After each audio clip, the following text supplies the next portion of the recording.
Hello, and welcome to another episode of the So Here For It podcast. I am your host, Amy Mingan, and today we are talking all about distractions and productivity.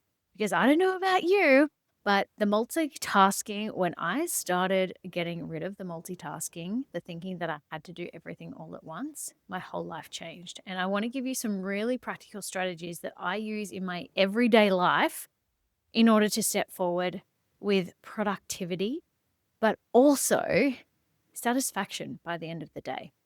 Now, to let you in on something, I've noticed a pattern. I've noticed a pattern of the types of women who I tend to work with are late diagnosed ADHD.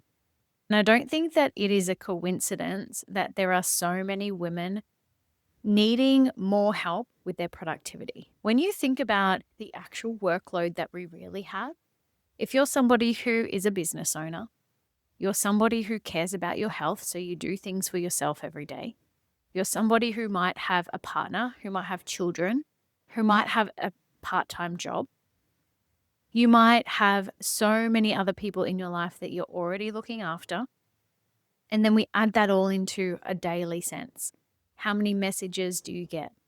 How many clients are you seeing? How much admin follow-up do you need to do?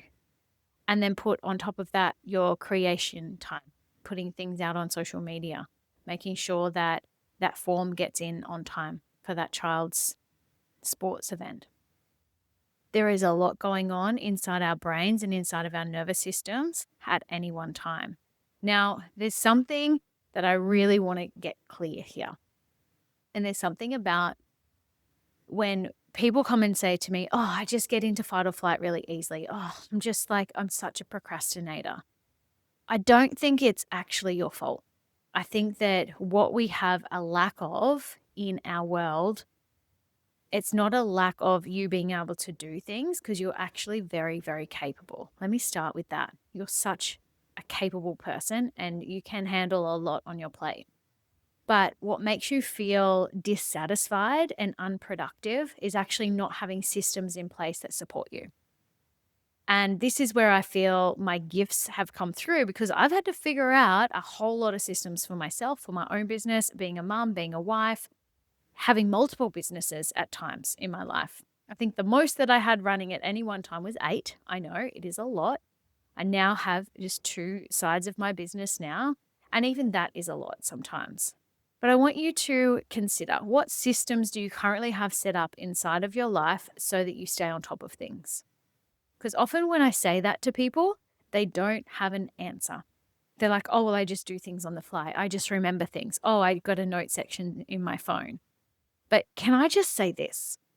The sooner you start to use a calendar and you color code it and you put in your self-care time and you put in when things are happening every single week, you put in when something is due, you put in appointments, you make appointments that are very, very important, you are going to get your actual deep work done.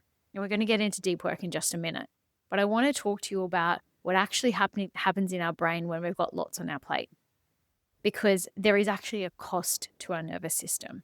If you think about, we have one circle, and this is the representation of our brain.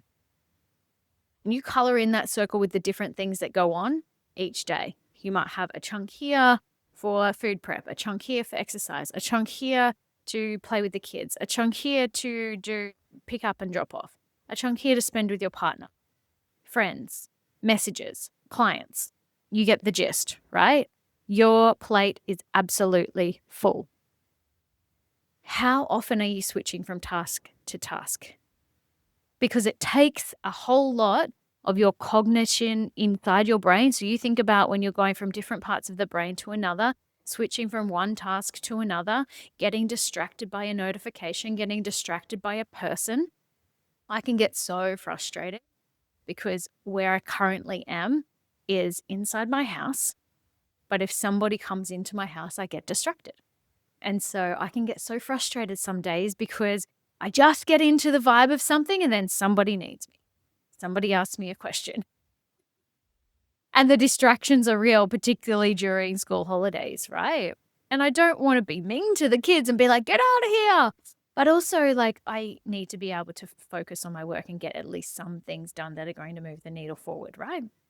So this is where we learn an art of realizing where our expectations are.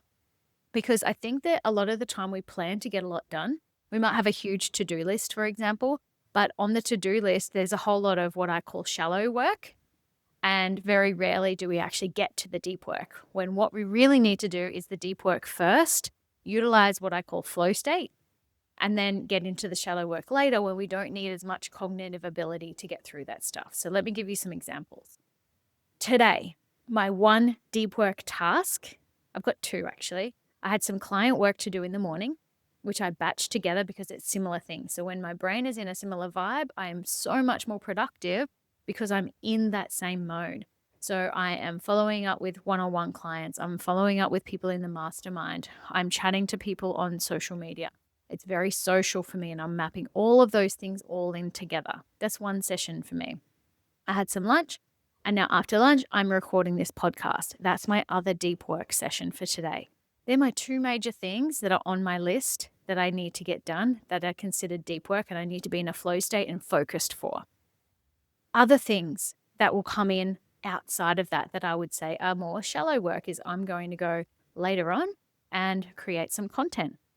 The content that I've already got pre-made that's inside of my phone that I'm going to put out on social media, and then I'm going to go into some other people's posts and comment on their reels and like some stories and interact with people who are in my audience and interact with people who might not be in my audience yet, who I'd like to be in my audience.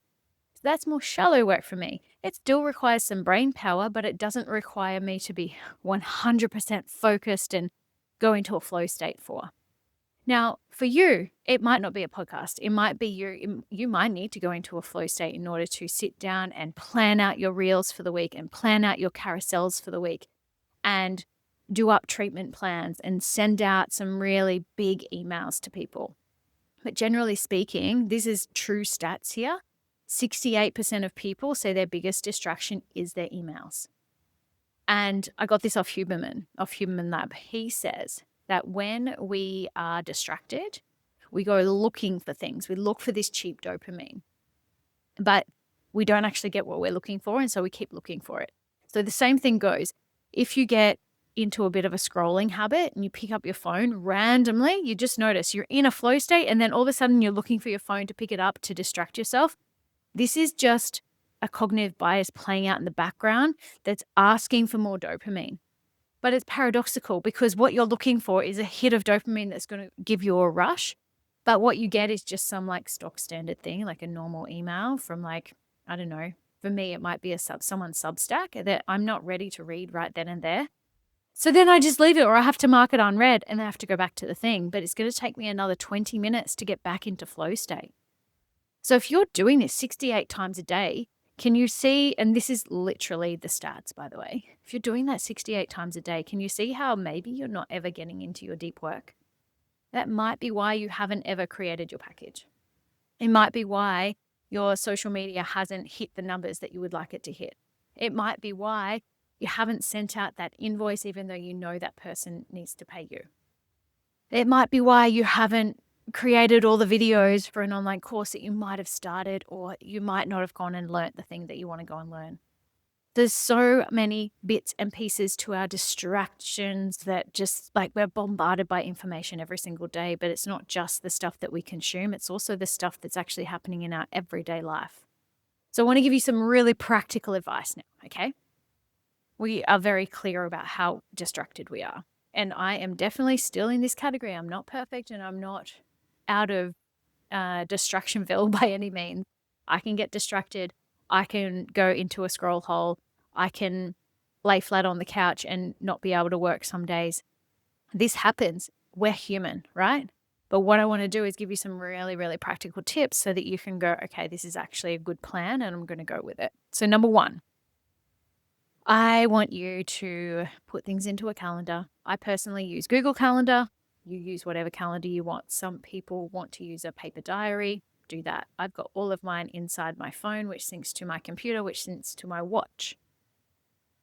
once all of your things are in Google Calendar, so you want to make sure that all of your appointments sync to Google Calendar, very easy to set up in the background. When you are going into deep work mode, and you might have those blocked out, and I highly suggest that you do some deep work mode. Doesn't need to say exactly what happens inside those times, but block them out so that you have those booked in your calendar. When you go into that deep work mode, can you please put your phone in a different room? There is something about friction and putting space between you and the thing that's very easy to pick up. So that's why phone usage is so addicting. That's why opening up our email browser and checking our emails is so easy, because there's no friction, right? So we want to put some friction between you and the things that are so easy. So, for example, I would put all my devices on Do Not Disturb, and then I would start the work. It can sometimes be quite friction to start, and I get that. So I want you to even think about, what do I do beforehand? For me, this morning, I actually went for a walk in the sunshine. I have meditated. I have done some weights, and I've been out in nature. I've eaten really well today. I've drunk enough water. I've had a coffee. I've had a matcha. So like for me, I'm ready to go into a flow state.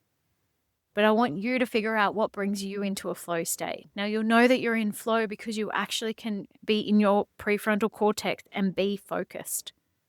You'll know when you're not in flow because you're in your emotions, and you might be feeling things and you might not be able to focus because things are taking you out of it, and whatever you need to do to shift those emotions. So this is, I would say, somatic work, or you might be able to do some breath work or go for a run, whatever it is. Process your emotions. I'm not saying don't feel them 100%, but don't stay in them all day, because that's not productive. It's productive to feel your feelings, but sometimes you just got to be like, okay, that's enough. I'm getting to work now. Okay. Next, I want you to start using Post-its. I have Post-its. I've colored Post-its. And each day at the top, I write the day of the week. And then I write my deep work task at the top. And that is my prime thing that I get done. And I put my top priority at the top of my list. Guess what was at the top of my list? Podcast, client work. And then later on, I've got the content. I've got the engagement, right?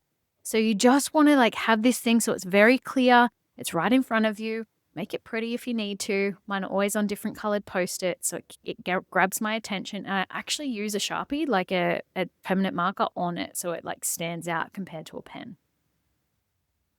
Have that priority list and do your list every day. And then at the end of the day, can you look back at your list and be like, I actually did my deep work today? The satisfaction that you will get when you finish the deep work is so much more than if you tried to focus on multiple tasks all at once, or if you had 46 tabs open and you've still got the 46 tabs open, or if you tried to go into your emails and delete a bunch of emails and send a bunch of emails. A lot of that stuff can be done when I would say is in shallow time. Do your deep work first. And then you're actually building, here's the long-term effects of this. You're building more trust and integrity with yourself. You're starting to trust yourself a whole lot more. So then you're going to have more self-belief. Once you have more self-belief, you're more willing to take a risk and bet on yourself. Now, where is that going to take you in life? That literally could take you anywhere. But whatever it is that you tend to hold yourself back from, if you start doing your deep work every day, you will actually stop holding yourself back. You're going to trust yourself more. Your nervous system will relax a whole lot more, and you'll be able to grow. And guess what happens in your life and in your business? You actually move the needle forward. You start moving forward instead of repeating old patterns all of the time. Please do this. It literally is going to change your life. This is exact advice I've given people inside the mastermind today. And it just made me think, this actually needs to get out there to the masses. It's changed my life. It's changed all of my members inside of the mastermind's life and my one-on-ones. If you're not currently doing this, get onto it. I get it's probably going to be filled with friction for a lot of you. But if you don't do it, what is the cost of that? You're going to stay exactly where you are. But if you do it, yes, there might be friction. Yes, you might feel uncomfortable. You might have a lot of feelings of like, oh, is this the right thing to do? And it feels really ugh, but it's worth it. At the end of the day, when you make yourself a little uncomfortable to get a result, it is worth it. When you think about building health, you think about building wealth, you think about a relationship. All of these things aren't just a walk in the park. Yes, they can be, but they do take a little bit of work in order to move to the next level. So I want you to think about how this is going to work for you. I want you to also, if you want to just add one more layer to it, because I do tend to speak to women, so I want you to have a think about this. How does it naturally fit in with your natural energy cycles? So for me, how I feel in my follicular phase is different to how I feel in my luteal phase. So I set up different tasks for different times of the month. I find that I do a lot of deep writing work and thought-based and feeling-based work. All of that sort of stuff happens in luteal, whereas I do more creationary and more forward-facing, I would call it. I would put a whole lot more stuff out, which is forward-facing, in follicular. So have a think about as well the time of day. When is your best time of day? That is the day to record things. That is the day to go, oh, I need to make sure that I get this, this, and this done so that I can enter a flow state. I don't know one person who just rolls out of bed and is ready to go into flow. Every single human I know needs to move their body. They need to drink water. They need to breathe properly. And then they could go into a flow state. But I highly, highly, highly recommend getting out in nature and moving your body in whatever way, shape, or form it wants to move each day. It might be different. That's why I say it that way. So check into your natural energy cycles, check into your natural rhythms, and that is what's going to have the staying power of putting all of these into action. Now, if you have loved this, please share it with a friend. Sharing is caring. Can you rate and review this podcast? It would mean the world to me. So I love getting in the ears of people just like you, and it means the world to me that you would share it. So thank you so much for joining me, and I will see you on the next episode.